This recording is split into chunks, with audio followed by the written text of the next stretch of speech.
necessary resources in fiscal year 2017, almost 30% above 2016. Again, however, it is hard to take much of this budget request seriously, and we'll talk about that later on. Last year, we reached a bipartisan agreement setting discretionary budget caps for fiscal year 2016 and 2017. The administration's request for the Department of Transportation effectively ignores this agreement, absolutely ignores this agreement, an agreement which was signed by the President, again, but yet ignored in this proposal.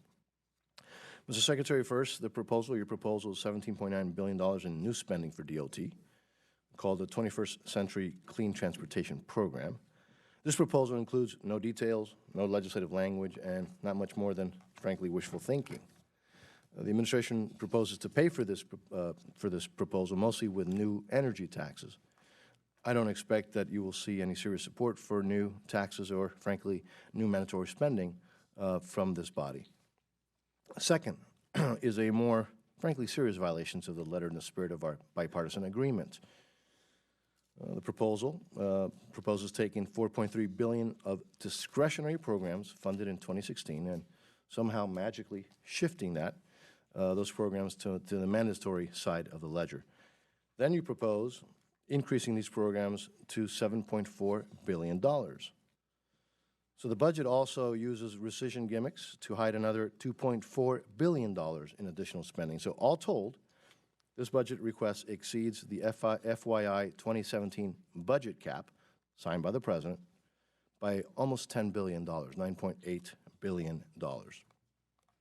So unfortunately, this request, and I have highest admiration for the Secretary, but this request shows a failure of this administration to set priorities within the caps that we have all agreed to last year's budget deal. So on this committee, look, we're going to have to live, and we will, with those caps as we move to complete our work in regular order. And we just can't accept, frankly, budgeting gimmicks. So we can't take this seriously, unfortunately, and it does, frankly, the administration a disservice to submit a budget which is, frankly, so disconnected from reality, Mr. Secretary. Look, we worked in a bipartisan manner to get the FAST Act done last year. And I know you are hard at work implementing that act, Mr. Secretary. We need to work just as hard and, frankly, in the same cooperative manner to set our transportation priorities for 2017 within the two-year bipartisan budget agreement. I look forward working with you, Mr. Secretary, and again, I have the highest esteem for you, as we make the hard choices necessary to meet our nation's infrastructure needs, all while being accountable to the taxpayer. Before we get to your opening statement, I want to recognize the ranking member of this subcommittee, the gentleman from North Carolina, Mr. Price, for his opening statement. Mr. Price, good to have you here, and good to see you, sir, as always, and you are recognized. Thank you, Mr. Chairman. It's good to be here, and I'm glad to begin the first of four hearings on the 2017 budget. I want to thank you, Mr. Chairman, for the fair and open manner in which you conducted our work last year, and I look forward to the same kind of productive and collegial relationship this year. And, of course, it's always a pleasure to see my friend and fellow North Carolinian, Secretary of Transportation Anthony Foxx, who's done an outstanding job of leading this department. When Secretary Foxx was first appointed, we in North Carolina knew him as a mayor of a great city with great accomplishments, and in fact with transportation as his signature issue in that role. So we had an inkling that Mayor Foxx was very, very well equipped to do the job he was called to do, and sure enough, it's turned out that way and then some. So, Mr. Secretary, it's a pleasure to welcome you here. It's been a pleasure to work with you, and we look forward to doing that for the balance of this year. Although this may be your last appearance before this subcommittee, we have mixed feelings about that. As the chairman has just said, but I will put a little different spin on it. This is an ambitious budget. It's an ambitious budget. I think it needs to be ambitious. It would provide $98 billion in budgetary resources to maintain, modernize, and improve our nation's transportation system. The budget would make strategic investments in new technologies to make transportation safer and more efficient, would provide resources for communities to align and coordinate their transportation investments. The proposed budget takes steps to reduce the backlog of deferred maintenance and to move our transportation infrastructure back toward a state of good repair. I think in looking at this budget request and squaring it up against reality, we understand just how antiquated our transportation infrastructure has become. The American Society of Civil Engineers gave American infrastructure a D+ recently, estimating that we need to invest $3.6 trillion by 2020 just to bring our infrastructure from poor to good condition. So this budget would take a significant step in this direction. It would dedicate resources to take care of our most pressing needs while providing a path forward for the future. The request includes nearly $18 billion for the 21st Century Clean Transportation Plan. This is a forward-looking, multifaceted proposal that would allow regions to work together to develop smarter and more resilient transportation systems. It would also address emissions, provide for reduced emissions, and it would provide for increased economic efficiency of the transportation system. Critically, the budget also proposes increased funding to bolster our investments in passenger rail and public transit systems, which are absolutely essential to our transportation future. Congress must increase its commitment to Amtrak, to FTA capital investment grants, to Tiger grants, similar programs, if we're to ensure America's transportation system can face the challenges of today and tomorrow. Speaking of the future, Mr. Secretary, I'm also interested to learn more, or will be interested to hear you talk about your $200 million proposal for research on autonomous vehicles. This emerging technology has tremendous potential to make driving safer and more efficient. I'm glad to see the department's engaged on this topic. Before closing, I'd like to also comment on our overall funding situation this year. In contrast to last year, we now have a multi-year surface transportation authorization through 2020. Good. It was only 8 years late, but we have it. As well as a top-line budget number as a result of the bipartisan budget agreement enacted in October. Now, we can hope that these two developments will give us some badly needed budgetary certainty as the process moves forward this year, despite some rumblings to the contrary from the usual suspects. Make no mistake, having a budget agreement is certainly better than not having a budget agreement. But avoiding sequestration is not enough. Our agreed-upon funding levels will, I hope, let us write appropriations bills. But they make it virtually certain that the bill we put forward will still not sufficiently address the myriad issues facing our transportation system. We know that investing in transportation infrastructure keeps us safe, improves our economy, creates jobs. But rather than allowing us to think boldly about the future of transportation, the resources that we have available, even with the budget agreement, will most likely force us only to address the most pressing needs. We're patching potholes when we should be building bridges and laying rails. While I know the budget request contains revenue to pay for the mandatory proposals, I think we all know that it's unlikely that will come to fruition this year. So this leaves us with an unfortunate dilemma. How do we stop the decay of our infrastructure while making strategic investments in the future? Finally, let me briefly address Chairman Schuster's FAA reauthorization proposal. I have grave concerns. I've expressed those along with many other members on both sides of the aisle. Grave concerns about privatizing our nation's air traffic control system, which would separate FAA's aviation safety and air traffic control components. The government-sponsored corporation model in the chairman's proposal could reduce transparency and oversight while allowing for fee increases and diminishing access to the national airspace for many aviation stakeholders. I believe regular and robust oversight of the FAA is necessary to ensure the safety and quality of the air system and ensure that airline passengers, our constituents, have a say in the system they're paying for. Our dedicated FAA professionals operate the busiest, most complex, and safest air traffic control system in the world.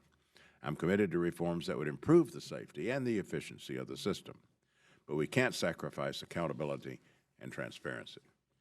So, Ms. Secretary, it's a very full plate. I look forward to your testimony, to working with you on these important issues and programs. Thank you, Mr. Chairman. Thank you, Mr. Price. I'd like to recognize now the ranking member of the full committee, Ms. Lowy.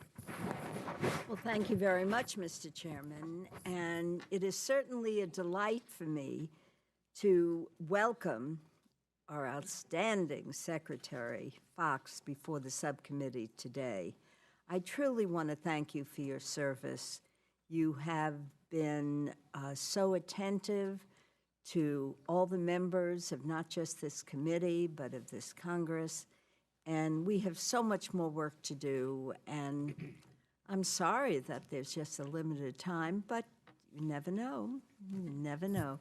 We look forward to continuing to work together for the remainder of your term. Thank you so very much. Last fall, Republicans and Democrats joined together to pass a bipartisan budget agreement that set the discretionary spending level for fiscal year 2017.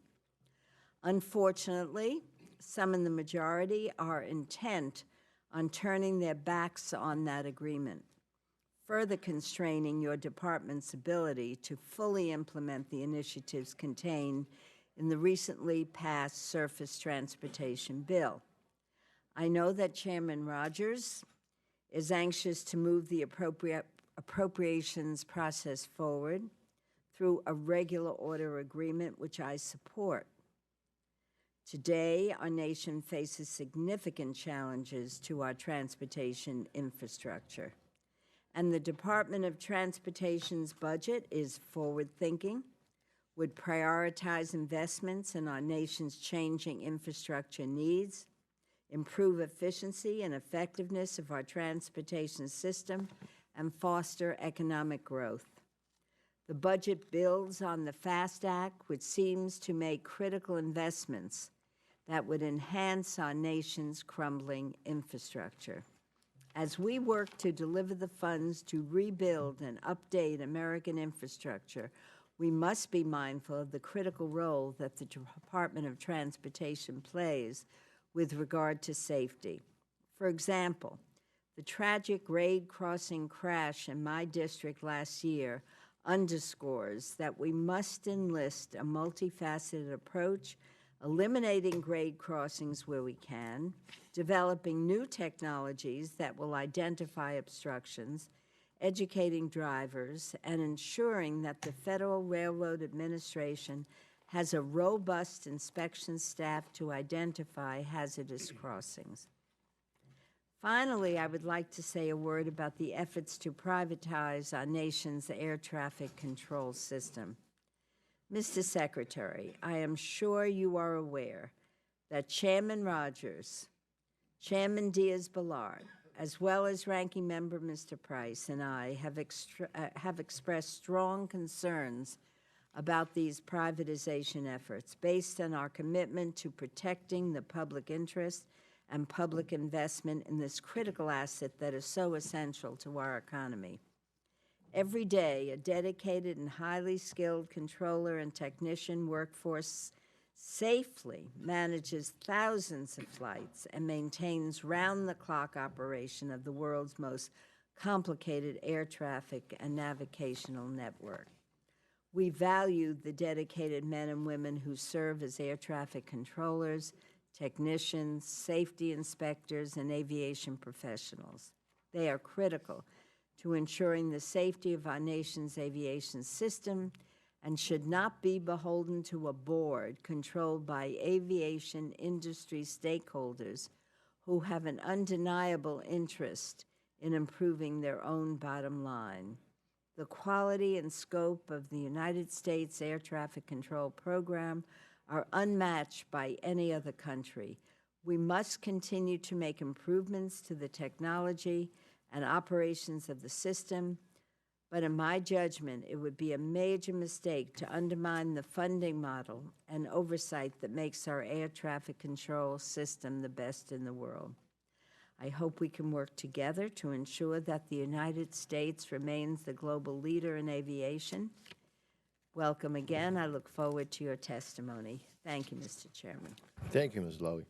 Mr. Secretary, your full written testimony will be included in the record. And again, it's a pleasure to have you here, sir. You are recognized for 5 minutes. Mr. Chairman, first of all, I want to thank you for your hospitality and for the hospitality of this committee. Ranking Member Price and Ranking Member Lowy, let me also acknowledge you and all members of the committee for the great work you do and for the voices that you lend to the American people to keep the business of government moving. Thank you. I want to thank all of you today for the opportunity to discuss the President's fiscal year 2017 budget proposal for the U.S. Department of Transportation. Every year since I've been Secretary, I have come to this committee and others and urged Congress to pass a long-term surface transportation bill. Today, thankfully, I have come in part to thank you for passing a bipartisan surface transportation bill last year, the FAST Act, which has done so much to remove the cloud of uncertainty over our surface transportation system that's been there for much of the past decade. Today, I also ask you to join the Obama administration as we seek to build on the FAST Act with an even more robust 21st century focused plan to win the future.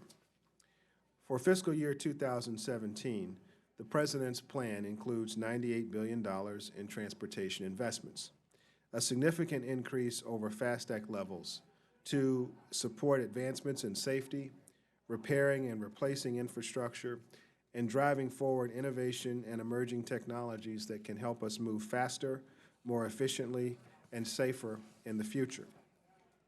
The President's proposal recognizes that neither the current patchwork funding approach nor the rigid and antiquated distribution of transportation dollars through a formula is going to put our nation's infrastructure in the best position for our kids and grandkids.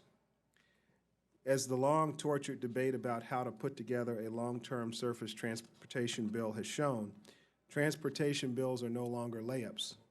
If we work hard now and do the hard work now, it will save us stress when the FAST Act expires. While the FAST Act helps, we are still playing catch-up, and the same demographic and economic pressures are still looming.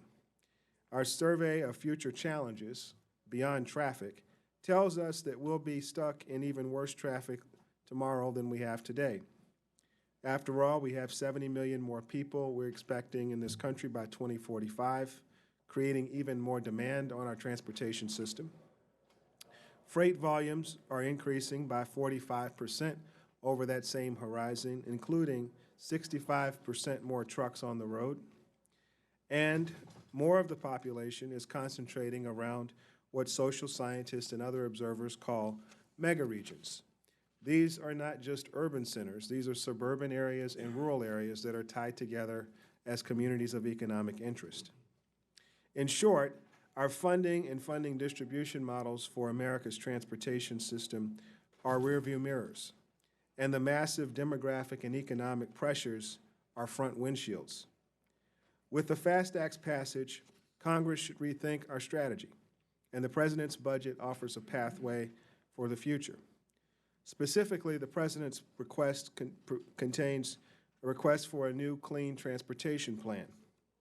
This plan not only increases spending on infrastructure, it also looks to spend the money we do spend in infrastructure smarter, pushing it to the local and regional levels where system integration is most needed and where projects can be built even faster.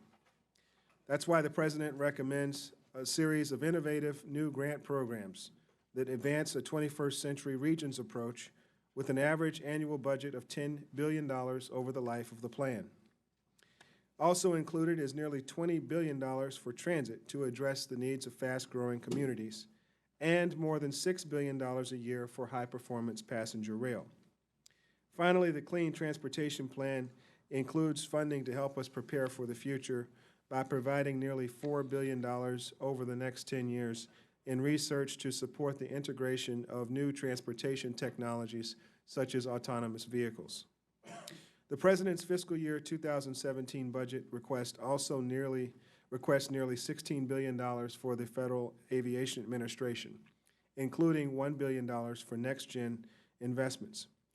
This funding will enable the FAA to continue operations at the current funding level while maintaining its focus on aviation safety. So let me thank you again for the opportunity to appear before this committee as you consider the President's request. I appreciate all your work, and I look forward to your questions. Thank you very much, Mr. Secretary. We will now proceed with the standard 5-minute rounds, alternating sides, and as always, recognizing members in order of seniority as they were seated at the beginning of the hearing. And again, as always, be mindful of your time because that 5-minute includes the question and the Secretary's time to answer. So with that, Mr. Secretary, I already mentioned in my opening statement about your budget requests, including two pretty big gimmicks totaling $25 billion. And I think we can agree that the $17.9 million you've requested in green infrastructure, again, is a non-starter. I don't see an appetite, as I said before, for a huge energy tax. But let me talk about something that's got me a little bit more concerned, and I almost feel guilty bringing this up to you because I know that you've got to present the rosiest face that you can on this proposal.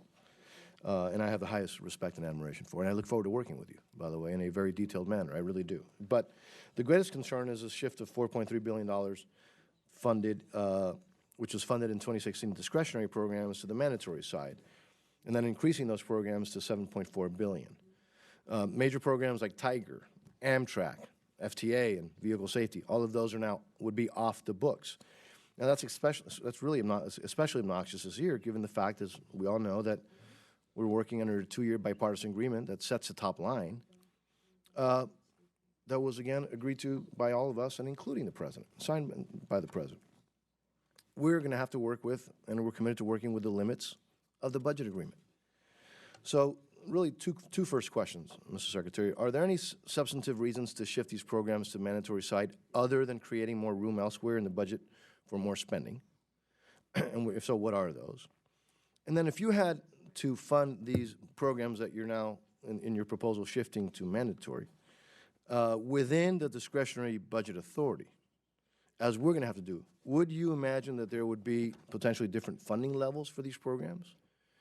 Because as the budget reads now, we don't really know what the priorities are because you have all this additional money. And, would you still be requesting $1.25 billion for Tiger, for example, if you had to cut from other programs to fund it, which is what we would have to do? And if so, for example, where would you get it from the existing money? And again, throw those two questions at you, and thank you for being here. No, thank you, Mr. Chairman. And let me start by saying, I think to just set the context a little bit, I think over the last several years, we've gotten used to being cut down to the marrow in terms of our transportation system. I'm not talking about the department specifically. I'm talking about the system overall, the bridges, the roads, et cetera. We are still underinvesting, even at FAST-Act levels, and our budget recognizes a need to build on investment levels going forward. I would say, with a bit of humility to the credit of the administration, we didn't come to this discussion without bringing some ideas about how to pay for the increases we're recommending. And that's where the oil fee and the business tax reform continues to be part of our discussion. And then what I would say is on the specific question of the shift from discretionary to mandatory, that our theory of action there is a user-based theory, which is that if states and local governments and communities have the certainty that programs are going to be around for several years, they can actually plan better than if they are going from year to year. For example, the Tiger program is one where we don't know and they don't know from year to year whether that program is going to be there, and if it is, at what levels. And so the more predictability, the better for those programs. I hope I've answered your questions. Yes, Mr. Secretary, on that point. Now, the issue, for example, though, if we're dealing with a limited cap, which is what we have, which is a deal with, would you still, for example, ask for those increases at those levels when you have to then take it out of someplace else, as opposed to just put it in this theoretically new pot of money? And so I look forward to working with you on those specifics, but you understand that that's ultimately, come on, that's what we're going to have to do. And so, because that's what the President agreed to, those numbers, we all agreed to those numbers, and so, would you be asking for those huge increases for Tiger and others? And I'm not telling you that those are not programs that are meritorious, but then if we have to, which we will, stick to those caps, where would we take that money from? If we're not going to raise taxes, put it into mandatory, where would we take that money from? I'm running out of time, and I'd like to lead by example. But I do look forward to working with you, again, on the detailed issues, because we're going to have to do this in a realistic fashion. And so again, but I do want to lead by example and keeping my time short. Mr. Price, you're recognized, sir. Thank you, Mr. Chairman. Mr. Secretary, let me turn, not surprisingly, to the FAA and the authorization proposal that has recently been put on the table. You know very well our air traffic control system is the largest and most complex in the world. In the last several years, we've invested billions already into the next-gen program, FAA's next-gen program, to transition from ground-based to satellite-based navigation system. The proponents of air traffic control privatization have argued that the implementation of FAA's next-gen program has moved too slowly, and they do have a point about that. But what's the remedy then is the next question, and that's where we have a serious issue. So I'd like you to evaluate the progress to this point, and also evaluate going forward what kind of structure we need to bring next-gen forward and to get to this satellite-based navigation system. First of all, as you look back on your tenure, what specific progress would you point to that the FAA has made in modernizing the air traffic control system, next-gen or otherwise? In other words, what efforts have been particularly successful? And then secondly, how do we maintain momentum on these or accelerate the momentum? If we had a dramatic restructuring of our air traffic control system, would that risk sacrificing these gains, losing that momentum? Mr. Ranking Member, thank you for the question, and let me try to give you a as compact an answer as I can. First of all, I think we must recognize, with all due respect to this committee and the efforts that are undertaken to keep the business of our department and other agencies moving from year to year, we have had a spate of interruptions and disruptions to the running of our business, including 23 extensions, sequestration, shutdowns, in various ways, all of which have impacted the workings of our Federal Aviation Administration and our air traffic control system specifically. And I think that is part of the reason why this conversation is even happening, quite frankly. Having said that, our role in this discussion is going to be to call the balls and strikes exactly as we see them. And so I've promised to submit our concerns and issues with the bill that's been proposed. That work is underway, and I look forward to that coming forward, you know, in a matter of days, not weeks. But let me, on your question about NextGen specifically, as it relates to this, NextGen was re-baselined under this administration. And if our FAA administrator were here, I'm sure he would tell you that based on the new schedules that have been adopted early in this administration, we're actually meeting the marks. And so we have operations out in the field now that are happening, performance-based navigation types of approaches to airports that are happening in places like Dallas. Datacom is technology that we are steadily rolling out across the country. ERAM was put out over the last year, and so I feel like we're making progress in getting the foundational elements of NextGen put together.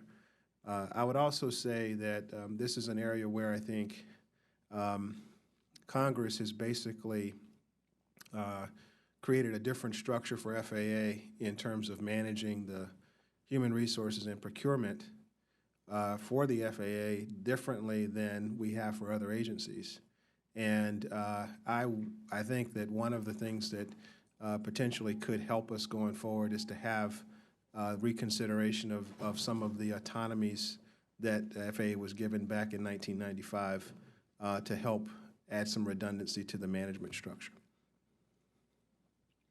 Thank you. We of course be receptive to those reflections. Thank you, Mr. Chairman. Thank you, Mr. Price.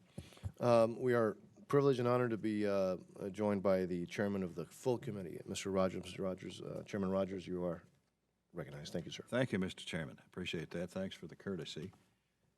Apologize for being late. We've got 21 hearings this week.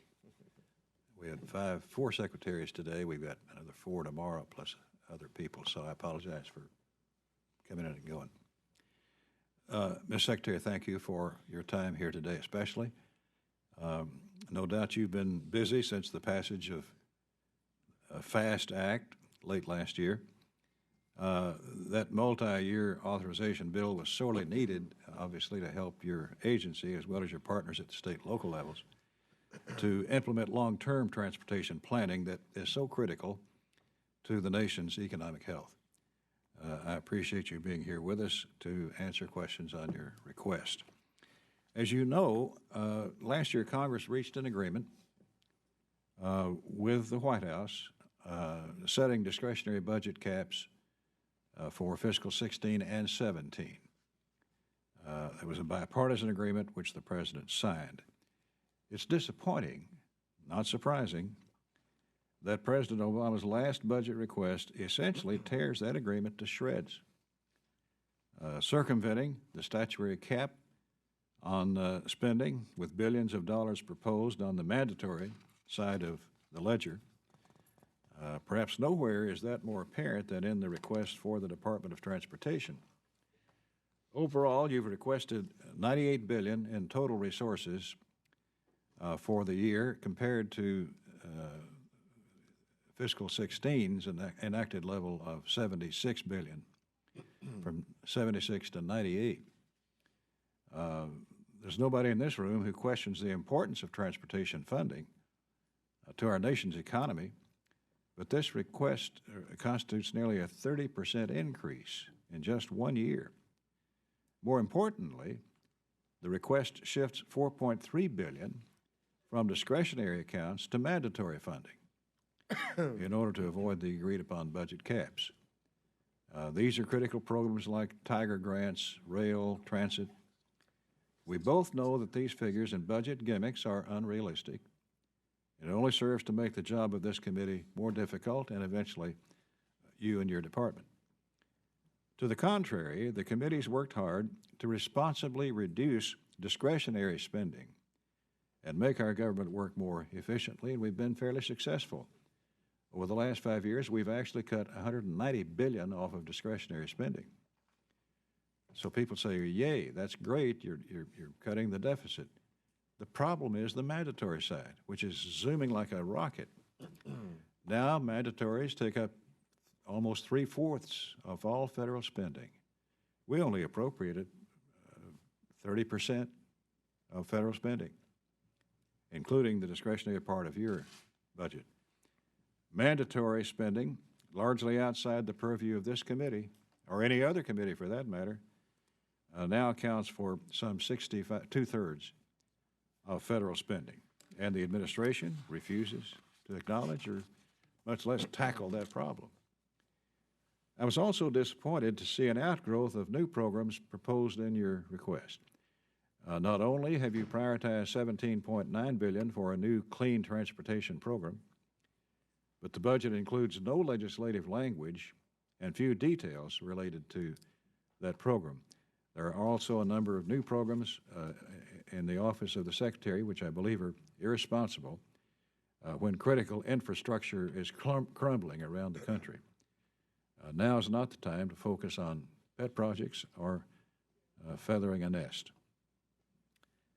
Ms. Secretary, your department oversees critical transportation infrastructure. Obviously, highways, airways, waterways, railways, all of which play an important role in the American economy.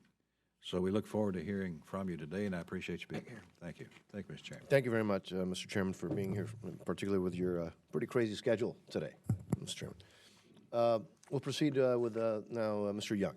You're recognized, sir, for 5 minutes. Thank you, Mr. Chairman. Mr. Secretary, I want to thank you for your staff's commitment to agriculture transportation and getting goods to market, not just nationally but internationally. We had a nice round table, and Larry Neal was there from FMCSA. So thank you for that. We had that roundtable last week in Des Moines.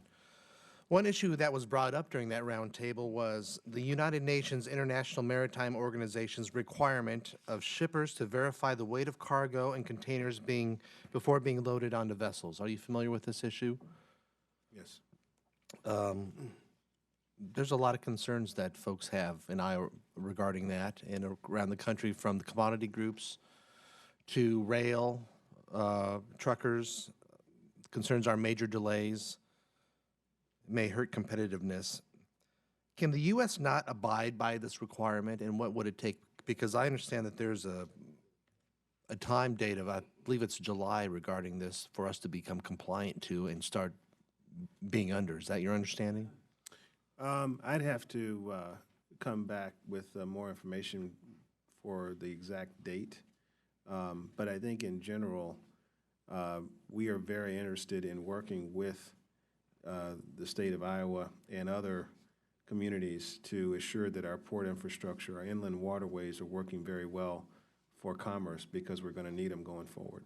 Well, thank you for that. But specifically regarding the United Nations International Maritime Organization's requirement that we are under right now, does the U.S. have options to delay this regulation?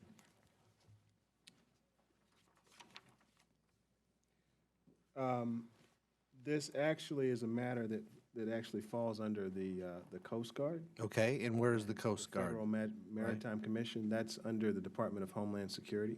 Okay, well, But I'll be happy to pass along and get your direct response to your question, sir. so is your understanding the Department of Transportation may not have any involvement in this issue whatsoever, and we should direct our attention to Secretary Johnson? That's what I believe. Okay, Yes. thank you. Yes, sir. We may follow up on that with you. The projected shortfall of commercial drivers in the next 10 years is between about 240,000 to 300,000. In Iowa, the average age of a commercial truck driver is 58 years old. This means we need some more drivers, new commercial drivers. However, regulations under the FMCSA related to residency requirements for obtaining a commercial learner's permit represents a major obstacle to training, licensing, and hiring new drivers. Given the shortfalls in commercial drivers our nation is facing, what is the Department of Transportation doing to review the effectiveness of the current regulations out there and maybe easing some of the residency requirements and ability for folks to get those permits in an easier way so we can get people to work? So two things on this. I know that our FMCSA team is working with Iowa officials to provide technical assistance on ways to strengthen and make the state regulations more responsive to this issue. In addition to that, we are working through FMCSA to create opportunities for veterans who have been driving heavy-duty trucks in many times overseas and other combat situations and et cetera, to give them equivalents as they try to get registered to drive commercial trucks in the U.S. I know that for military members looking to do this, it historically has been onerous from a paperwork perspective, and we're working to simplify the process. And we're working especially on a rule that would extend the time period for applying for a skills waiver from 90 days to 1 year for recently separated military personnel.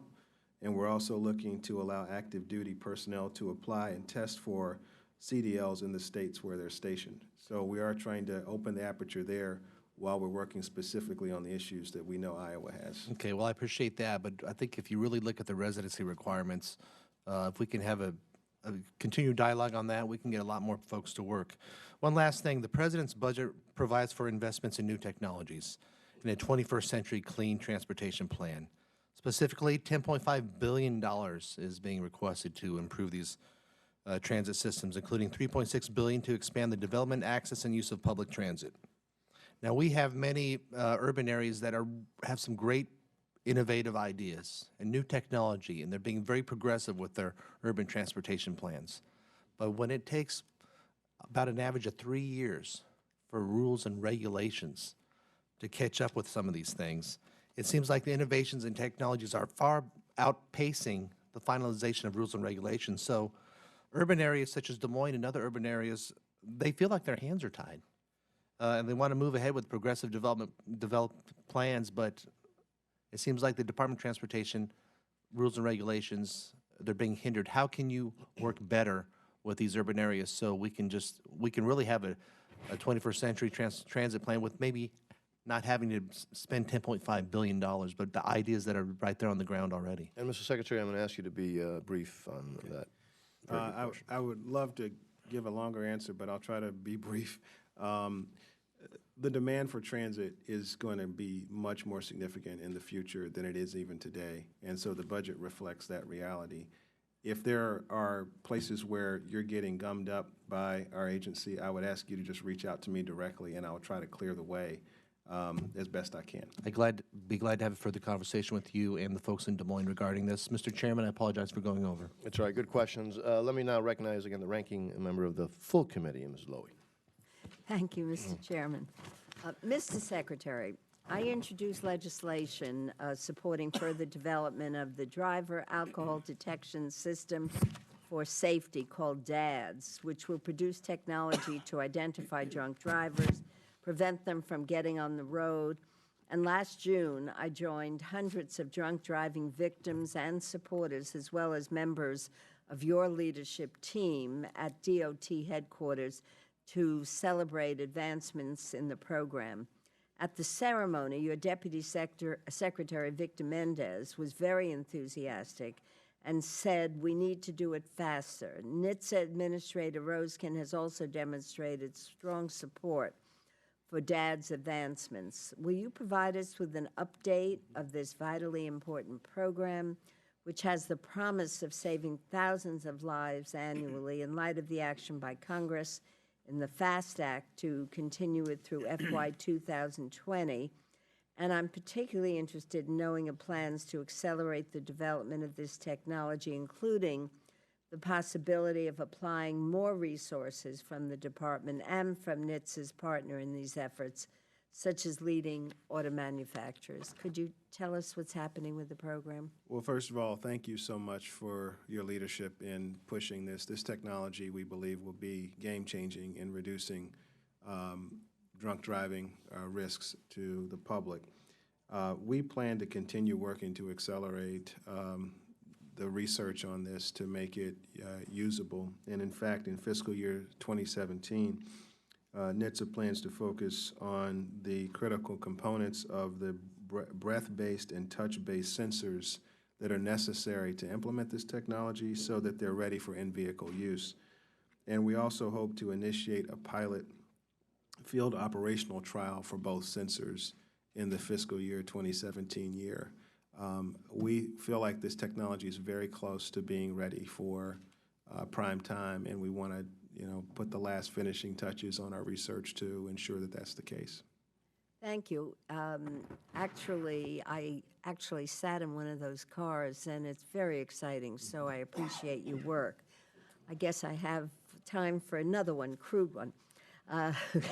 Every day, upwards of 80 rail tank cars carry highly volatile Bakken crude oil through Rockland County, New York, endangering homes, schools, businesses near the tracks. While progress is being made on the safe transport of crude oil, we need to act faster to guarantee the security of Americans who live near America's extensive railways. And with the increased movement of domestically produced energy products, we must make every effort to ensure that these shipments are done safely, whether they're transported by rail, truck, barge, or pipeline. And specifically, we also need to look at reducing the volatility of crude shipment routes, speed, and emergency response and training. Your budget requested $1.6 million for a study to conduct expanded research, including work with the Department of Energy on test methods for crude oil. Number one, if you could share some information with us in the time remaining. When do you think it'll be complete? How does this fit into your department's commitment to the safe transport of crude oil and other energy products? So if you can just respond briefly and submit the rest to me, I'd be most appreciative. Thank you. Well, fundamentally, this issue is one that I've been dealing with since my first 2 weeks in the job following the Lac Megantic accident in Canada. And you know, of course, that we worked very hard to put a rule forward that will improve the safety of the transport of this material by rail. But to your point, we also know there's a lot more we need to know about the material itself. And that is why we have joined with the Department of Energy. The testing has several phases to it. And so the early phases are actually underway. And we're hoping to get through the entire run of the studies over the next year or two. But that is going to take a lot of work by a lot of people at the Department of Energy. And the resources we're asking for are going to help us keep those studies going forward. Well, I look forward to working with the chairman and my colleagues because I know how important this is to so many members. Thank you so much. Thank you. Thank you, Mr. Mr. Jenkins. Thank you, Mr. Chairman. Mr. Secretary, thank you for being here. As you are aware, I have the honor of representing a very rural district. In fact, U.S. Census has designated 98% as being rural. One of the things that we did in the FAST Act was give some flexibility. I've got 950 bridges that are structurally deficient, functionally obsolete. I've got road projects that have been started that have stalled or not even gotten started. One of the things working with the full committee chair and the subcommittee chair was putting in some new flexibility for the DOT to help states address rural bridges, things not on the highway official corridor, and use some of this funding. Can you describe for me briefly what the DOT is doing to implement some of this new flexibility to the states for rural bridges, to streamline the environmental permitting process so some of these projects aren't stalled and held up? We think this is an opportunity, and I want to make sure that they are being fully implemented aggressively from DOT. Well, thank you very much for the question. And we're doing a lot to get the FAST Act stood up, including developing guidance for the formula side of the National Freight and Highway Program that Congress allowed for in the FAST Act. Excuse me, this is going to be formula money the states will receive, and part of what the states can use it for are addressing those bridges and repairs that need to be done. Secondly, there's a discretionary part of the freight program, which we are hopeful to get a NOFA out in a matter of days to provide opportunities for states to apply for additional dollars to deal not only with maintenance, but even system expansion as necessary for freight and for highways. In addition to that, on your question about streamlining, Congress has given us additional tools to try to shrink the time it takes to get projects moving forward. This is an area where, as a former mayor, I am exactly in sync with what you're talking about in terms of getting projects done quickly. It is my hope that over the next year, not only do we use those tools and develop guidance for the use of them, but we actually have something to show for it in terms of projects moving faster. So we are very much focused on that. Thank you. Secondly, and like you talking about your mayoral days, me and my state legislative days, big on fiscal responsibility and government spending, watchdog, and being a hawk. MAP 21 was passed in July of 2012 and instructed DOT to annually report in a user-friendly format on the DOT website information on all projects. In March of 2014, the highway administrator said that would be up and running by late spring 2014. We're sitting here in 2016, now a long time since 2012, and we still don't have transparency and, candidly, accountability to the American people for the expenditures that are being made that this Congress directed be made available 6 years ago. Can you give me an update on where your office and where the DOT is on the transparency and the reporting responsibility that have been around for 6 years? If you would allow me to submit by the record, I'd like to get you a very specific answer to that question. I think accountability and transparency is very important. We've done some of that with our dashboard, but that's been for large-scale projects. I want to make sure that we're delivering on the promises that were made, and I'll make sure to follow up with you. I appreciate it. And again, we got a promise 2 years ago that in a matter of months, and that hasn't been delivered on. It's $50 billion of expenditures. The American people deserve to know how it's being spent. And I'm going to be a pit bull in trying to make sure that we provide that transparency to the American people.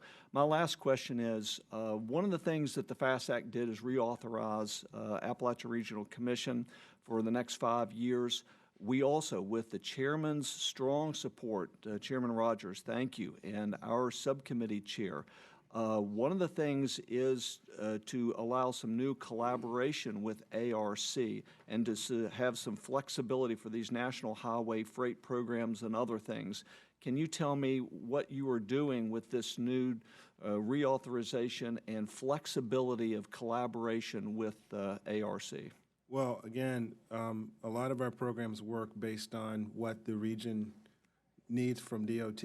And as the ARC starts to develop its next stage agenda and its next stage set of projects that it wants to complete, you know that we will be a strong partner with them and to help them find resources they need to try to move things forward. I would also point out there are a lot of resources that have been in the ARC for quite some time that we would love to find a way to unlock and help get things going in the Forward to Appalachians. working with you. Thank you, Mr. Chairman. I yield back. Thank you. And Mr. Jenkins, I look forward to working with you as well to make sure that we get those answers to you. Thank you. Mr. Quigley. Thank you, Mr. Chairman. Thank you, Mr. Secretary. On behalf of the Chicago Transit Authority, thank you. It's a very good year, $156 million DOT recently set aside for the red and purple line modernization and additional resources set aside for the CTA's efforts. Just same factoid I use every year, more people ride the CTA than Amtrak, Chicago's light rail, in a month and ride Amtrak in a year, and I like Amtrak. But getting to another point, the jobs created by transportation, Chicago passed an ordinance that dealt with local hiring programs. I know you have a pilot program that lets city add local hiring provisions in the contracts for federal transit programs. Any plans on making that permanent and expanding it? Well, we've had a great run of success with the local hire program. We've extended it out this year, and I think to the extent that we have the authority to make that program permanent, we would be very interested in doing so. It's been very successful, and I see evidence of that every place I go that has actually bought into the program. We appreciate that. We'll look forward to working with you as we go forward. Congress has been very clear on another point. We want to see stronger enforcement by DOT of the Open Skies Agreement to ensure U.S. carriers and U.S. workers are not at a competitive disadvantage. Can you give us an update on what your agency is doing in this vein? Well, I think we are very supportive of our Open Skies agreements, and they've been very successful over many years. We have more than 110 of them out across the world today that we rely on to provide service, and I'm aware of a couple of situations in the world right now where some of our domestic stakeholders are concerned about the Open Skies agreements and whether they're being followed to the letter. Any concerns that are raised along those lines are ones that we take seriously, and that we will do everything we can to get to the bottom of those allegations, and that work is underway, but beyond that, I cannot comment. Okay. Finally, the FAST Act also gave the National Travel and Tourism Infrastructure Advisory Board the opportunity to be authorized. A great opportunity for transportation and tourism ministries to help DOT identify the barriers to passenger mobility and develop a national strategy to improve travel in the U.S. What are your plans and time frame to get this board established, and your plans for the board once it's in place? Well, you know, this is an incredible opportunity, and frankly, I would have to say that we would be not doing a service to this, not to compare notes with our colleagues at the Department of Commerce, where Secretary Pritzker has done so much work to boost the issue of tourism and to make that a real charge for our economic opportunities. So our goals would be to just pull commerce into the discussions and figure out how to field this team and look to build on the work they've done. I will say that tourism is a huge opportunity for our markets. People around the world love to come to the U.S., love to take advantage of this incredible country that we have, and having the kind of transportation facilities that enable people to really see the best of our country is part of our work. And whether that's improving airports, whether that's getting Hudson tunnels completed, whether that's trying to get Brent Spence Bridge completion, we have a responsibility to also continue working on those areas as well. I appreciate that. Mr. Chairman, I've got 3 questions asked and answered, which I guess is the leading today. If I continue to win, I guess I get a set of steak knives, correct? Ginzus, right? Very good. Thank you, Mr. Fox. I yield back. Probably shouldn't advertise brand names up here, right? Mr. Joyce. Thank you, Mr. Chairman, and it's nice to see you, Secretary Fox. Mr. Quigley managed to work in one of mine regarding the An additional bonus. open skies, yes. But I was wondering, sir, ready? The President requested to cut maritime security program funding to $186 million. As tensions in the Middle East escalate and crises throughout Europe, Africa, and South America continue to take place, how is your agency sure that the level of maritime security program funding will be sufficient for safely transporting American goods and services that are necessary in these ongoing events? And specifically, how have you directly collaborated with the Department of Defense and Department of State to utilize their expertise in projecting U.S. force and equipment requirements worldwide for the fiscal year? Well, thank you for the question. And you know, we're constantly in dialogue with the Department of Defense. I've met with them from time to time. I know our MARAD administrator meets with them very, very frequently. And this is a matter that we take very seriously, and we know how important the maritime security program is. The President's budget request, it's the package that was passed last year gave a bump to the maritime security program. The President's recommendation is basically consistent with the historical amount that's been invested in it. And frankly, Congress's efforts back in the fall are causing us to go back and analyze for future budget years. But essentially, as the budgets have come together, our proposal was already in the works and reflects what we were preparing to do before Congress had come in at higher levels, and we're analyzing that to see whether future years should be at those higher levels. So you feel the funding is adequate? Well, we feel that at the President's funding levels that we can continue to operate the program, but of course, as with anything in government, and particularly when it comes to security, you're always hoping for more dollars. Well, Mr. Secretary, in July, the Inspector General's office found that numerous Department of Transportation agencies were improperly closing out contracts, which led to delays in ending projects and inefficient reporting, improper cost validations, and lack of overall transparency. Your department concurred with his recommendations that the Inspector General's office provided to remedy the misuse of taxpayer funds. How have these proposed improvements been implemented, and how can you assure the subcommittee that improper contract closeouts will not continue to be a problem in the future? Well, we take our audits very seriously. We take our closeout process very seriously. As we compare with other agencies, I would stack DOT up with anybody in terms of the degree to which we handle our business as cleanly and as transparently and as accountably as you would want. I would like to have our staff write back to you a fuller response, but you have it from me that any irregularities you might have seen are really on the margins, and anything that we find that we're not doing so well, we focus in on it and we fix it, and I think you'll find that in our response that we've taken corrective action. Very well. I'll take you at your word that those improvements are being made. And I'll get you a fuller response from our team. Well, thank you very much. No further questions, Mr. Chairman. Thank you, sir. Mr. Cuellar, you're recognized, sir. Thank you, Mr. Chairman, Ranking Member, Mr. Secretary. Thank you. I know this is your, like somebody mentioned, your last time, and thank you for serving honorably. Thank you so much. Thank you. I want to talk about the highway bill that we just passed. The issue that we've been emphasizing has been the freight corridors. Laredo, as you know, and hopefully before the year's over, we can have you there. We had Chairman Schuster there a couple times. We had Chairman Mario Diaz also in there. John Cobleson has been there also.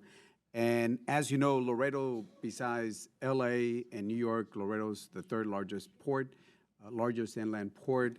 Just to give you some quick numbers, and I'm trying to make a point why, Laredo handles 66% of all the commercial trucks that pass between the U.S. and Mexico.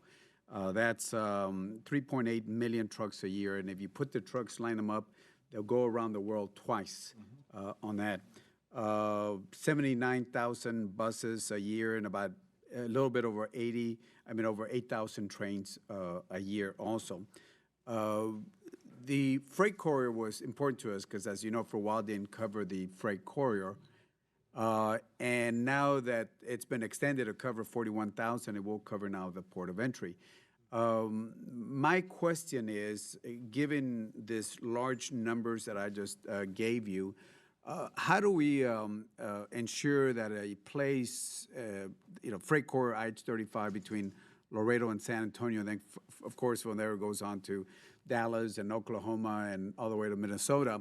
How do we ensure that a place like this is not left behind? Because we're not asking for any special favors. We're just saying, look at the pure numbers. Look at the pure numbers that we have there. So I don't know when your notice of funding availability will come out on those $850 million for those freight highways and the other ones. And also, we also added on the Tiger grants, we also made port infrastructure eligible also for this. So I don't, again, once your next notice of funding availability for your 8th Tiger round, and of course for the freight corridors, because we're just saying, just look at the pure numbers, nothing else. I think it's a great question, and let me, at the risk of being the skunk at the picnic, let me offer to you a reality, which is that there are a lot of projects I want to see happen in this country. You've given us an example. The Brent Spence Bridge crosses over from Ohio to Kentucky. We could wipe out the discretionary program with one project and probably not even get the entire funding put together for that project. And so when we talk about spending in this area, it's just the numbers are massive. We've got tunnels in the crossover into New York that need to be fixed. And, some would argue the price tag for that whole project is north of $20 billion. So we endeavor always to do the best job of striking the balance, looking at those numbers and looking at the need. But honestly, we are really struggling to get the resources out in a magnitude that will make the kind of difference that you need in Laredo and that needs to happen all across the country. And that's frankly why the president's budget reflects increased spending levels. It's not because we just woke up one day and wanted to go spend more money. It's because this country really needs the investment. So to kick the skunk out of the room, and I'm not talking about you, but just to kick so, and I understand, there's never enough money. I understand. We're all appropriators. We understand there's never enough money. But I guess, do you know when those notice of funding availabilities will come out? Or can you have your office contact the members and let us know? Because I know that somehow that money is going to be appropriated. Like I said, all we're looking at, if somebody can on those numbers, but I'm just, the folks, everybody talks about border. I got a few seconds. Everybody talks about a border. They want to build a wall. They want to send more men and women in green, Border Patrol, but nobody talks about commerce. And to us, trade is extremely important to us. But we appreciate your. Yes, sir. And the answer is days, not weeks on the NOFA. It'll come out very shortly. Yes, sir. Thank you again for your service. Yes, sir. Thank you, Mr. Cuellar. Thank you, Mr. Secretary. Mr. Culberson, you're recognized, sir. Thank you, Mr. Chairman. Mr. Cuellar is right. Trade is so essential, and it's an essential part, as Henry understands, of probably one of the most important side benefits, in addition to public safety, of border security is going to be the ability for trucks and traffic and goods and people to travel freely and legally back and forth with Mexico, our largest trading partner. So I'm with you on that. Mr. Cuellar is exactly right, and Mr. Secretary, we appreciate very much your service to the country. And it's important to note, as you just mentioned, it's an extraordinary thing that you just said, that your entire annual discretionary budget for building bridges, roads, et cetera, for rebuilding infrastructure could be wiped out with one big project. Another indication of how important it is that the Congress focus the attention of the country, and the next president focus the attention on the country, and the urgency of solving the looming bankruptcy, Social Security, Medicare, Medicaid. These hugely important social safety net programs are sending out far more money than they bring in, and it's swallowing up the entire federal budget to the point today where we are on the Appropriations Committee responsible for about 30 cents of every federal dollar. That percentage will shrink very rapidly in the next decade to about 20 cents on every dollar until we as a country get our arms around and stop the hemorrhaging of money. Our hard-earned tax dollars are being absorbed and redistributed entirely by Medicare, Medicaid, Social Security. These immensely important social safety net programs have got to be rescued from what will result in a cut in benefits in the years to come. And once we do that, we'll have the money for these infrastructure projects. Once we do that, we'll have the money to balance the budget, because we're doing our part on this committee. The Appropriations Committee has cut over $250 billion in annual spending since 2011. We've done our best to hold the line with the national ambient air quality standards. This is especially important to large metropolitan areas like Houston, Texas, that I'm proud to represent. Dallas-Fort Worth area discovered that these changes in the ambient air quality standards that EPA recommended, changing those standards from 75 parts per billion of ozone to 70 parts per billion. This is going to result in significant costs to metropolitan areas.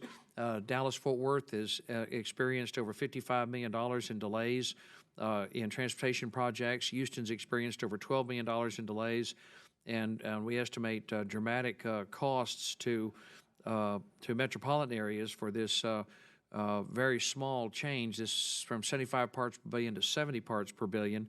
That is a huge impact to non-attainment areas. It also puts our transportation dollars at risk.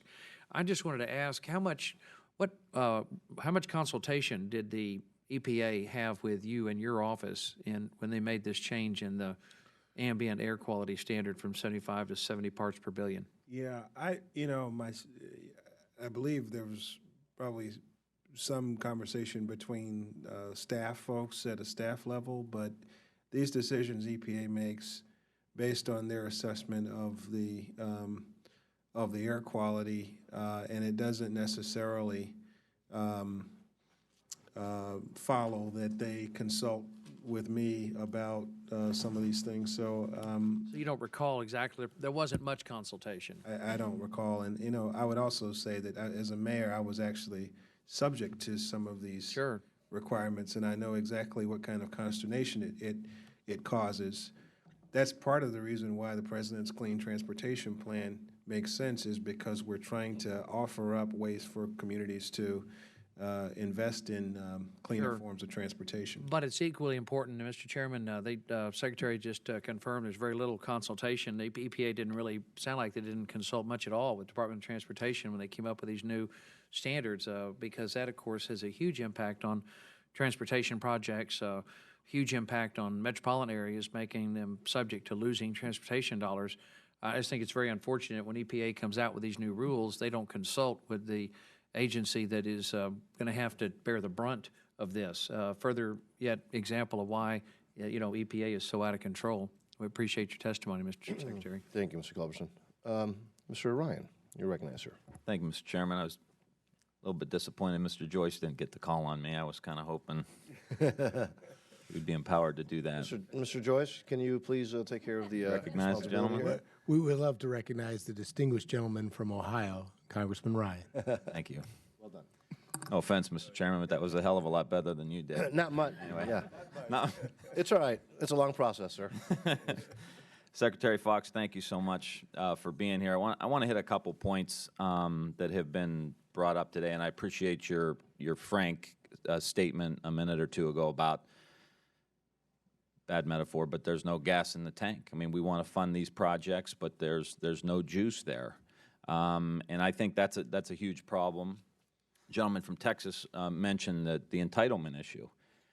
We've got it. That's where the money is. I mean, we're sitting here not investing in things that are critically important for economic development, community development block grants. I love what you're doing with the Clean Century Transportation Plan for the mega regions. I represent a district between Cleveland and Pittsburgh, and 7-8 years ago we made it a tech belt into a mega region, and it's 2 states, so it's hard to get the states to function properly to make these kind of investments. So to see your vision here is very heartening, because that's what's happening on the ground, and I think your budget, your ideas are reflecting the reality of what's happening on the ground, and I want to thank you for that, because I think it's critical for us to develop just in our region. You have Carnegie Mellon, you have Case Western Reserve, you have Cleveland Clinic, you have University of Pittsburgh Medical Center, you have a bunch of universities that clearly is a natural economic development region, and we need federal policies to push and initiate those. And I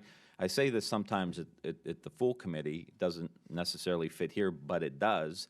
You know, we talk about the entitlements. We have half the country in the next 10 years, less than that probably, is going to have either diabetes or pre-diabetes. I want to talk about Medicare, Medicaid spending, sinking those budgets, tightening up what we have here to invest in, and it all comes together. And I don't think we necessarily need to cut these programs, but we got to get a heck of a lot more healthier if we're going to be able to have the money we need to make the investments we need to be competitive as a country. And to me, it's kind of that simple. And in Ohio, and I know in a lot of areas, you know, the roads are terrible. They're state, local, federal. I mean, they're just bad. They're rough. They're beating up the cars. And if we're going to make the investment, now is the time. Gas, last week in Ohio was at one station. I know this because I almost caused an accident pulling into the gas station. It was $1.29 a gallon. Now, if we're going to find the resources to make the investments into the transportation system, now is the time, Mr. Chairman, for us to make these investments and make these changes. So anyway, I want to associate myself with Mr. Price's remarks along the lines of the FAA and anything we can do from our end to be supportive, and I appreciate you bringing it up, Mr. Chairman. And lastly, I want to just ask about the Tiger Grant.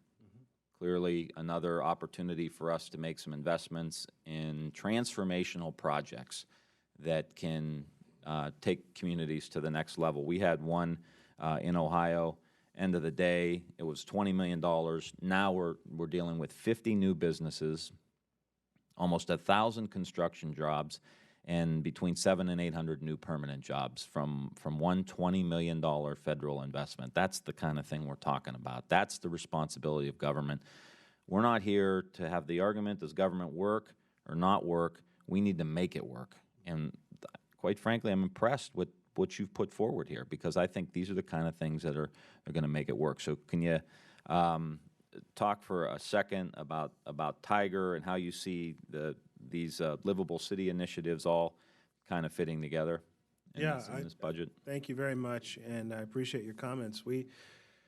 Transportation is built from the ground up and not from the top down, and I think our budget reflects the fact that we need to make a shift in federal mindset towards transportation and give more regional and local support for the things that need to happen at the local level to integrate the system and to make it stronger. There's a running theme on Capitol Hill about the investments in things like bicycle and pedestrian investments, for example, which local communities are doing. The federal government doesn't do so much. But to your point on health, that's a really important investment if you live in a community to have those facilities to make use of, and people use them to get to work. My time's out, but I think the bottom line is we need to push more money and resources to the local. Mr. Chairman, if I could just make one point to the committee, the Secretary probably already knows this, but those bicycle trails, we're trying to create quality of life in communities in Youngstown, Ohio, Akron, Ohio, to bring investment back into these older communities. And that means bike trails, that means river walks, that means these community development block grants, because you can't develop the local economy and keep young people and drive them back into a downtown without some of these critical programs. And that's the seed money that we need early on. So I appreciate it, Mr. Secretary, Mr. Chairman. Thank you for indulging me for an additional 43 seconds. First you say bad things about me, then you take more time. All right, that's right. It's all right. It's okay. Mr. Joyce would have given me a minute and a half, but that's okay. Mr. Yoder. Thank you, Mr. Chairman. Mr. Secretary, welcome to the committee. First, just a quick highlight on the Short Line Rail Safety Institute. Appreciate your work on that, and that's been a joint effort between Congress and your department to advance that. I didn't know if you had any updates for the committee on, our work on Short Line. This is a sort of a newer venture to make sure the Short Line guys have some of the same safety opportunities that the larger rails do, and they carry a large amount of the freight and have become a very significant part of transportation in this country. And I guess I just wanted to highlight it, and if you have any questions or I guess, response to that.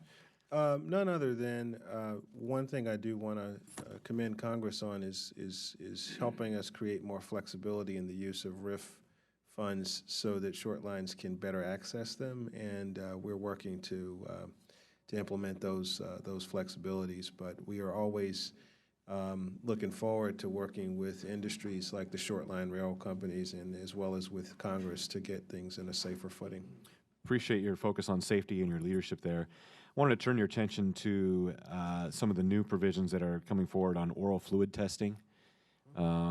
Last May, the Department of Health and Human Services issued a proposed rule to revise the mandatory guidelines for workplace drug testing. The proposed rule would allow federal executive branch agencies to include oral fluid testing as part of their drug testing programs.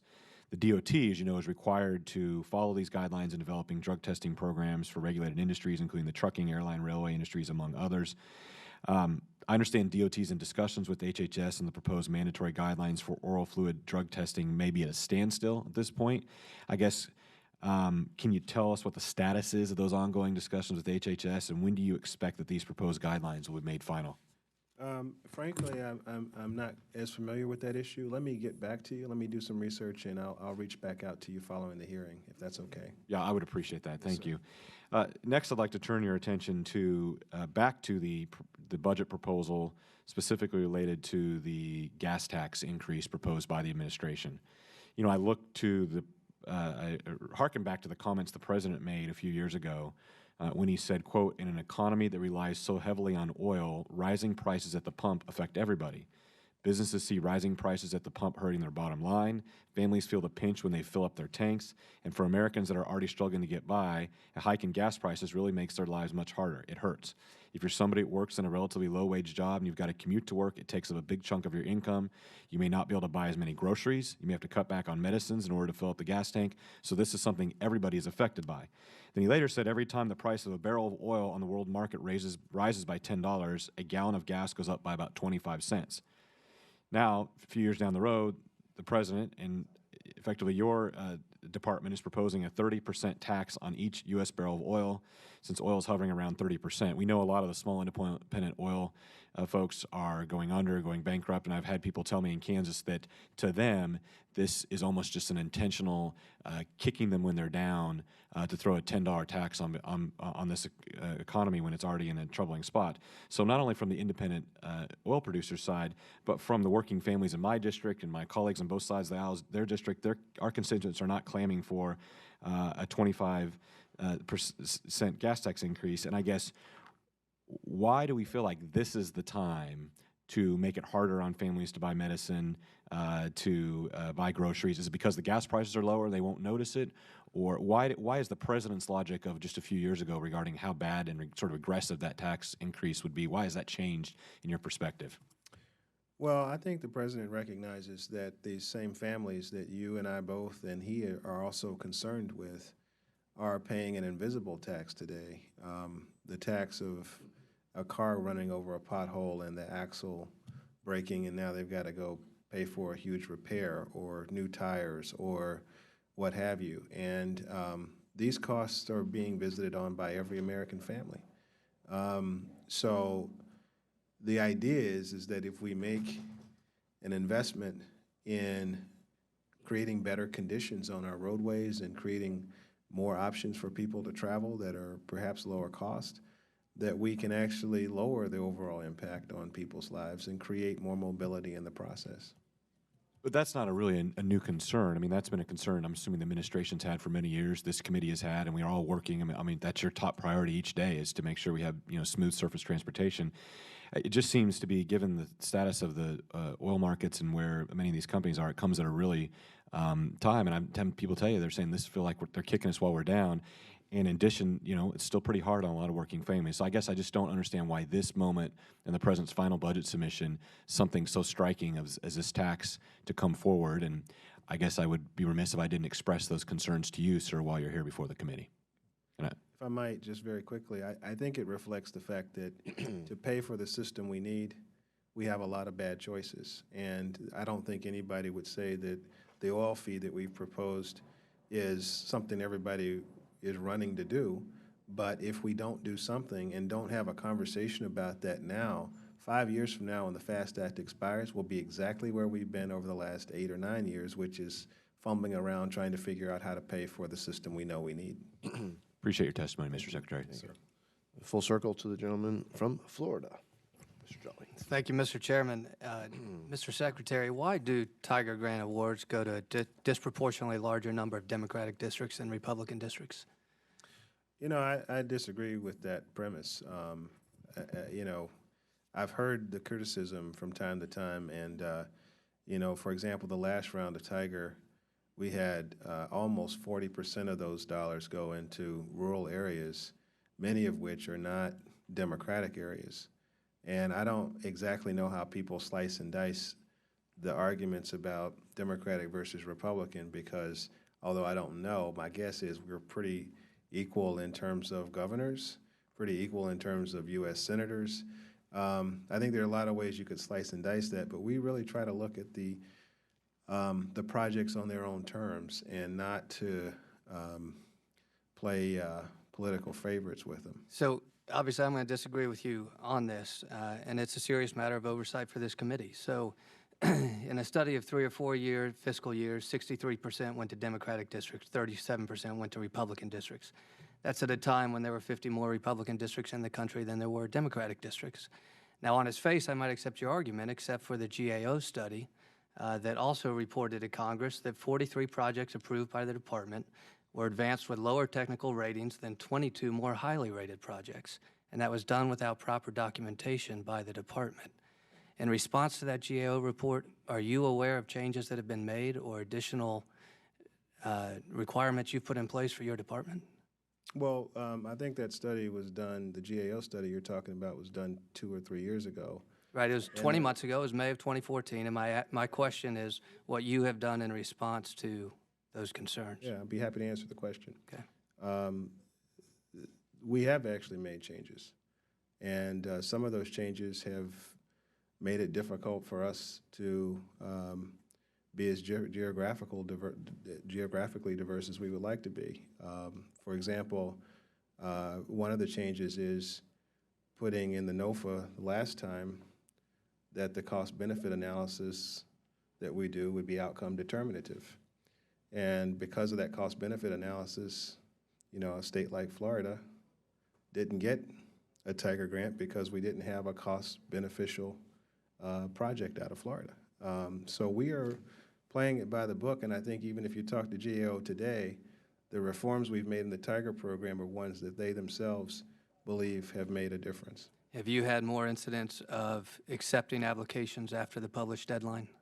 That was another concern of. No, actually, that to our great pain, we had a situation a couple of years ago where the deadline was 5:00 p.m. and we had some West Coast cities that submitted at 5:00 on the West Coast, which is 8:00 on the East Coast, and we had to turn some of them down. Another finding was that technical ratings of lower-rated projects ultimately selected for funding were later changed to higher technical ratings without documentation. Is that something you've also taken actions? There is a very technical review the staff does, and then there is a control and calibration team that assures that there is actually even-handedness across those projects, because sometimes you get a group that grades tougher than the next group, so we have a process around that. I make no apologies for that process because it allows us to keep the system fair, and so we stand by our work on that. So, and that's what we struggle with because, look, I'm a believer in the Tiger Grant program, but I do have concerns as to how it's awarded, and frankly, I'll be very honest with you. District interests that come to me with Tiger Grant applications this year, I'm suggesting they find a Democratic member of Congress to endorse them because I think it works against us as a Republican. Last year, Charlotte, the city of which you were mayor, received $25 million in a Tiger Grant. I presume you're aware that that was the largest single state award to any applicant. Actually, there were two. Well, the other $25 million went to an 8-state conglomeration project. That's But for correct. a single state project, Charlotte received $25 million. It was a strong application, and it was Were you actually personally involved? It was actually the first application from Charlotte, despite submissions that have been made in the past that they've gotten under my tenure.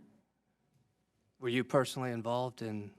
I'm personally involved in all of the decisions that come before us in Tiger, and including the submission that was given to those 8 states, including Kansas, for a very groundbreaking program that will help truckers find safe places to park. Right. And what was the content of the Charlotte application that received $25 million?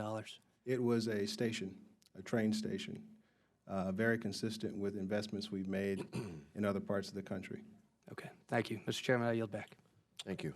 I want to thank each and every one of you for sticking pretty much to our time limit, and Mr. Secretary for also being concise. We'll go on to the second round. I think we should be able to get through that. I don't know if my voice will get through it, but that's a separate issue.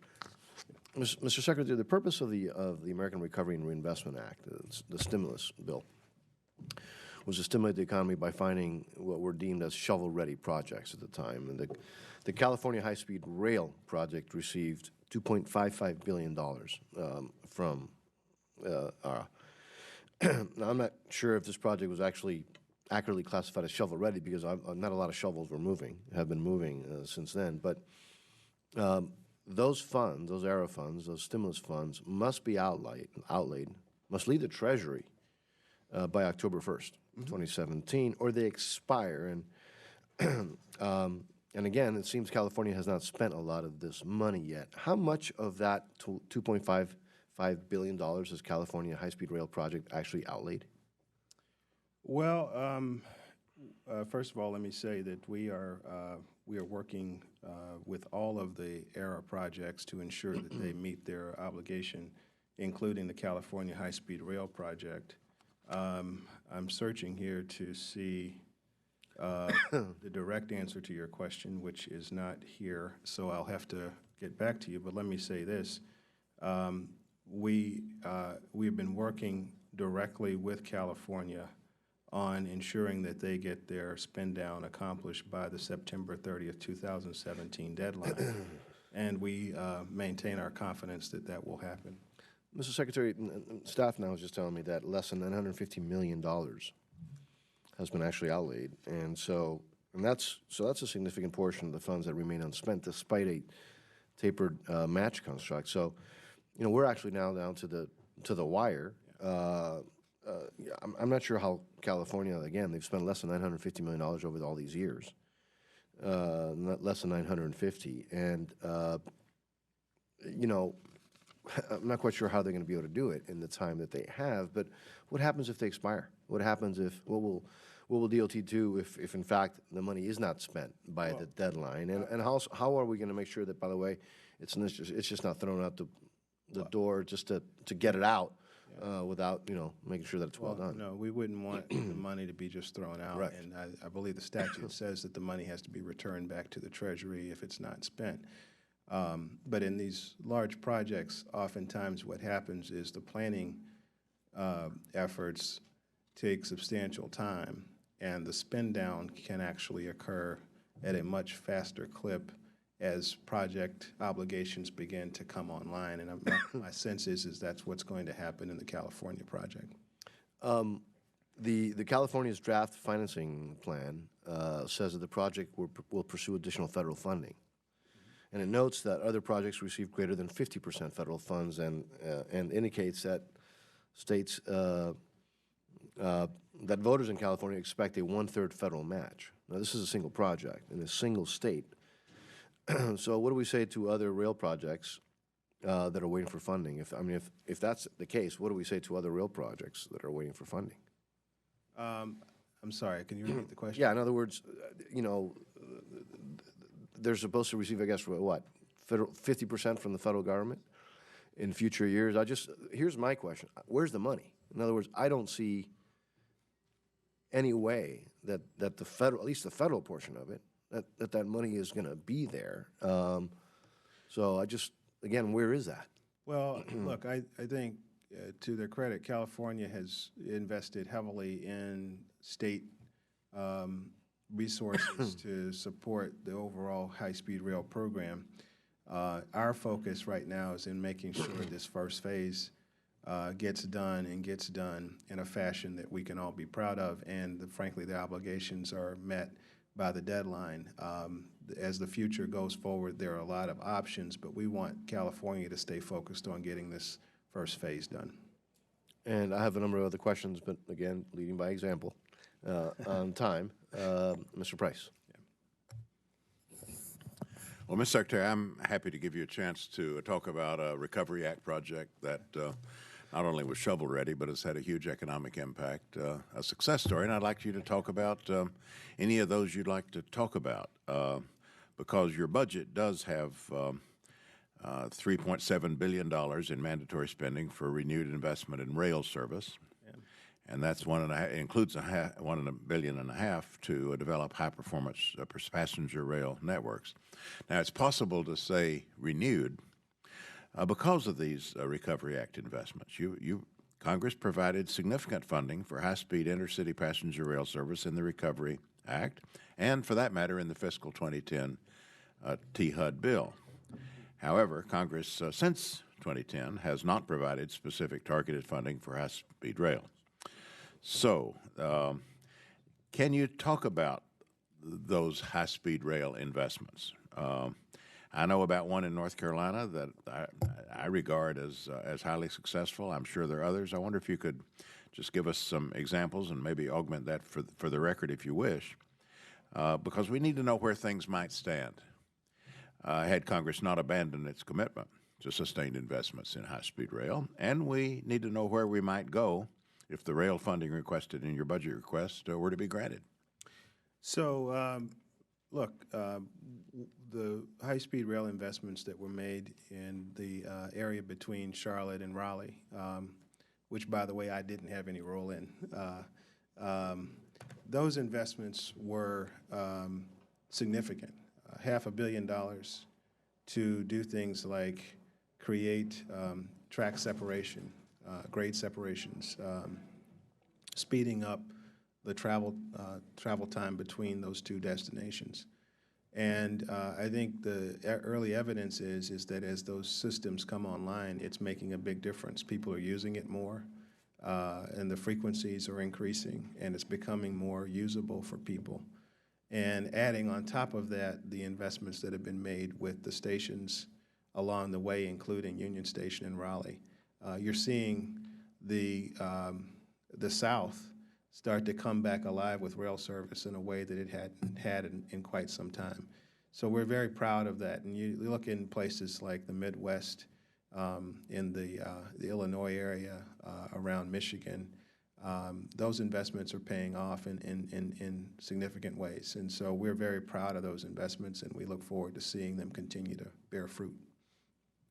I think it'd be helpful if, for the record, you could provide a brief report of some number of those. And they don't all have to be raging successes. I mean, some that are perhaps not spending out at the desired level and having the degree of success that we certainly know about in Raleigh-Durham, but Raleigh-Durham to Charlotte. But some accounting of that, I think, would be helpful as a kind of benchmark for what we've achieved and where we might go if at some point we can renew this funding. Be happy to do so.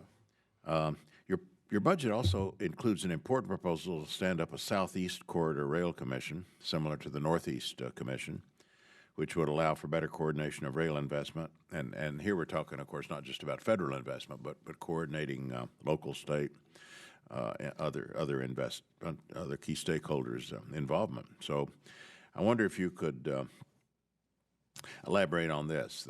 What would you say about your department's efforts to support rail development in the Southeast?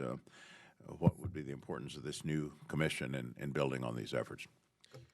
I think it's very important because most regions that have good intercity passenger rail have a compact system. They have multiple states that have joined together and planned together, invest together in improving intercity passenger rail. That's true in the Midwest, it's true in the Northeast Corridor, and it should be true in the South.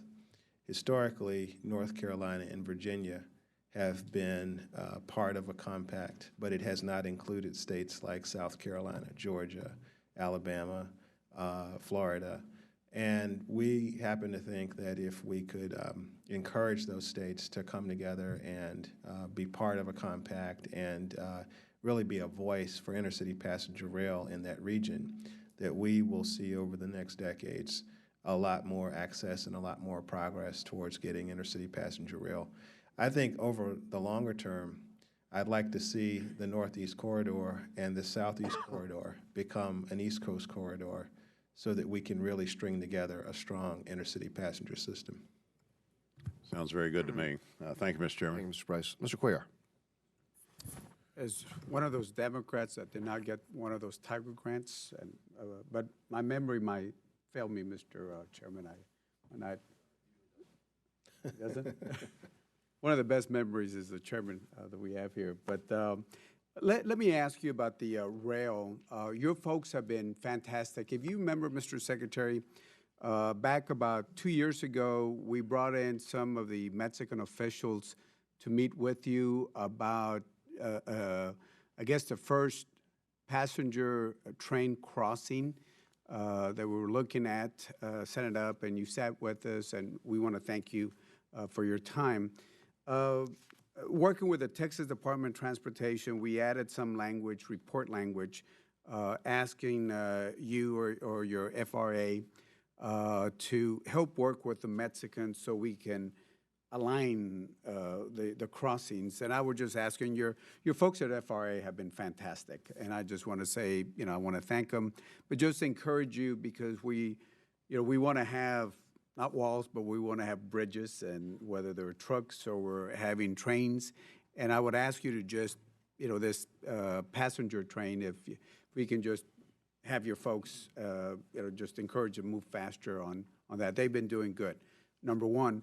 Number two, we also had added some language where we, the committee directed GAO to do a study about train crossings.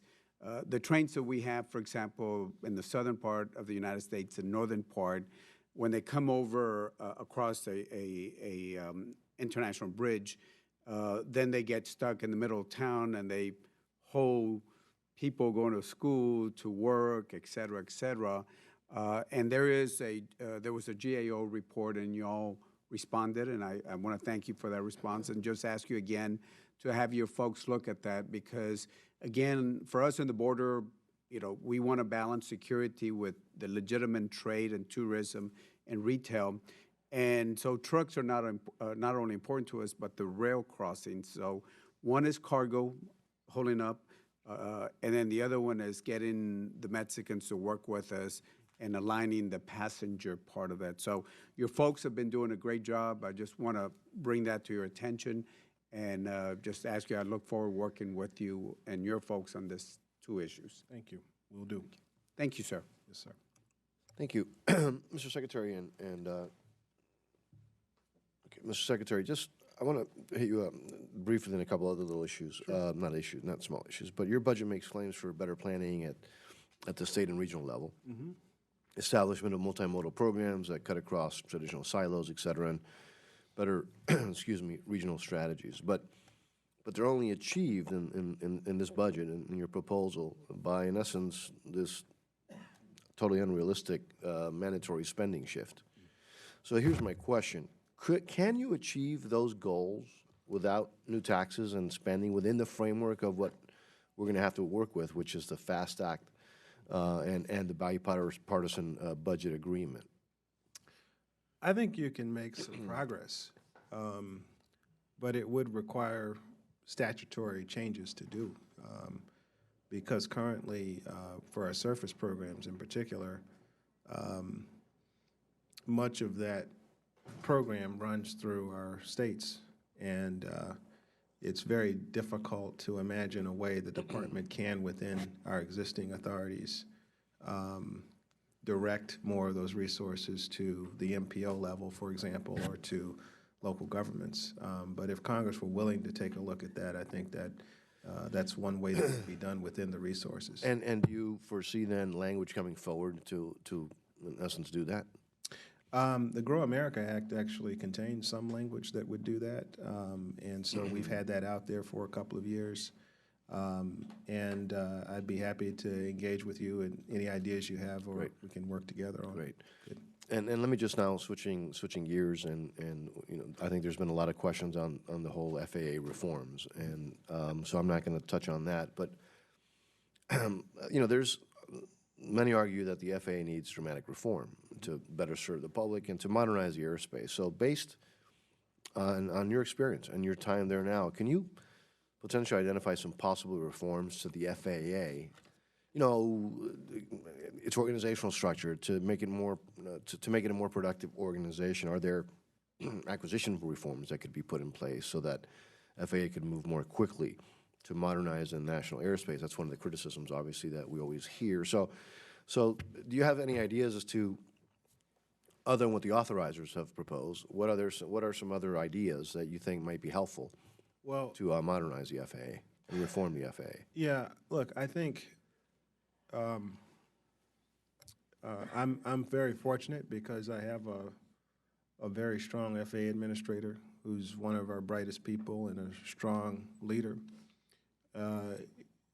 But from an institutional standpoint, I would say that one of the most significant challenges is that, you know, with FRA or FTA or NHTSA or any of our other agencies, the procurement and the human resource functions are ones that are still ones that the secretary, whoever he or she happens to be, has visibility in and the ability to impact. In 1995, Congress essentially handed to the FAA the controls on those issues. And when you get something as big and complex as NextGen,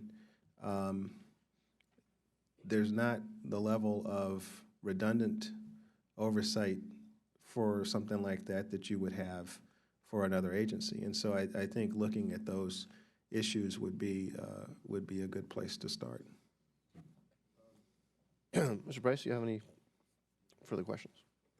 Yes, thank you, Mr. Chairman. As we wrap up, I have a couple of things briefly I'd like to reflect on. Want to give the Secretary a chance to reflect broadly himself, so I'll close with that. But I first want to say, with respect to the multiple references we've heard today to our own fiscal situation,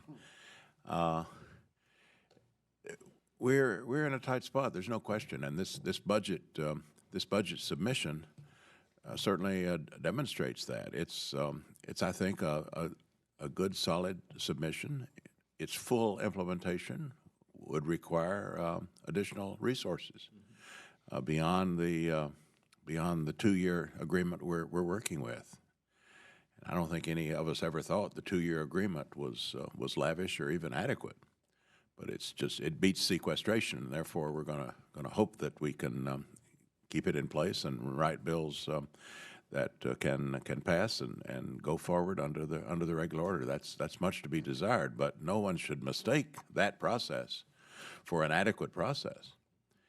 And certainly the overall spending picture that so many have referred to, particularly the growth of mandatory spending, that's certainly a major reality we're dealing with. I think the overall tax system is as well. You know, the FAST bill, even though we're very happy to see the achievement of an authorization, it has no permanent funding source. So it's patched together, and in that sense is limited and doesn't offer sure guidance for the future. So if not the gas tax, when gas prices are as low as they are now, then what? I think the attitude of a lot of us has been that we're very flexible on this, but we know very well, it's fairly recent history after all, we know very well when this actually was successfully dealt with. It was dealt with in the 90s with a major bipartisan budget deal and with one with Democratic heavy lifting alone. These were comprehensive deals, something for everybody to hate, in other words. But they did deal with entitlement spending, they dealt with taxes, and they dealt with appropriated spending. And the result was 4 years of balanced budgets, $400 billion of the national debt paid off, and room for the kind of investments we've been talking about here today. I mean, what's so hard to learn about that lesson? So, but it's not going to be. We're not going to get there with just one-off proposals about any one aspect of this.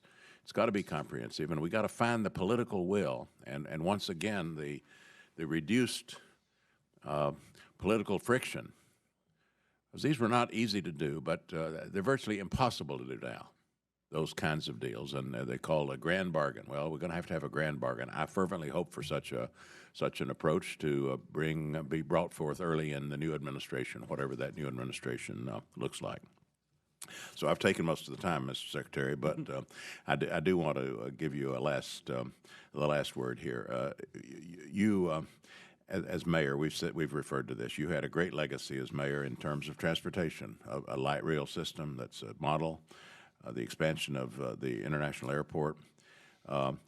What are you proudest of? What would you point to as the greatest achievements, biggest accomplishments of your time as secretary? And then, of course, the converse of that, what are your biggest frustrations? What is the unfinished business that you want to make certain that we know we've got to deal with? You can leave names out of this, right? He doesn't have to mention people specifically if he doesn't like.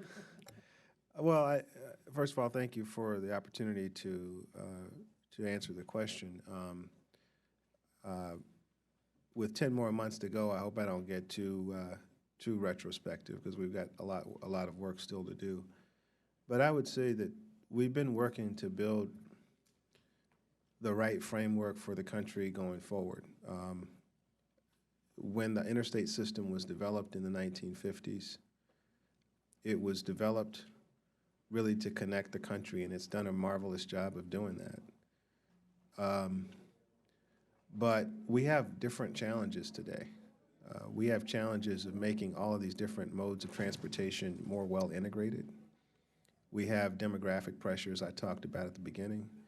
And everything that I've done as secretary has been designed to help us build for the future, whether it's the technological focus, whether it is arguing for structural changes in both how we fund transportation and how those funds are distributed, and whether it is the enhancements in safety that we've tried to adjust to, for example, with oil, crude by rail, and the recognition that we're going to become a higher producer of energy going forward. creating the environment where we can do that safely.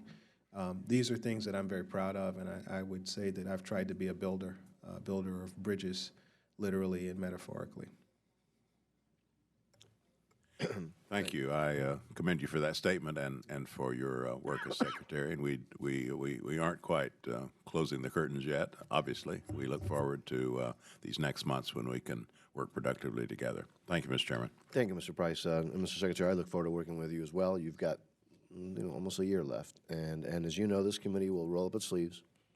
We will put together the best bill we can with whatever the allocation is that we get. And I'm hoping, and I know that I can count on you doing the same thing and work in a cooperative fashion. And, you know, there's a moment for rhetoric, but that's over now. We're going to have to now, again, deal with the numbers that we have to deal with and get that done. And I look forward to working with you, sir. And obviously, particularly look forward to working with each and every member of this committee as we did last year. With that, I want to thank the Secretary. And I, again, apologize. I've been getting sicker and sicker as I've been here. I hope it's not a personal thing. Don't take it personally. It's not a reference to any of you. But this cold is coming on. Let me thank the Secretary and the staff and the DOT staff for your answers and your participation. The committee staff will be in contact with your budget office, Mr. Secretary, regarding questions for the record. And I know we have a number of questions to submit, and I would imagine that other members are going to be doing the same, or will be doing the same thing. So if you would please work with OMB to return the information for the record to the subcommittee within 30 days from Friday. We will then be able to publish the transcripts of today's hearings and make informed decisions when crafting the fiscal year 2017 bill.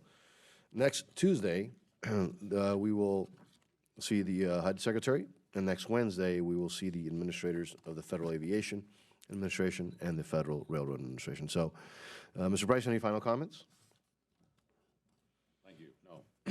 Mr. Secretary, thank you again. Once again, look forward to working with you, and thank the members. The subcommittee with this committee is now adjourned. Thank you.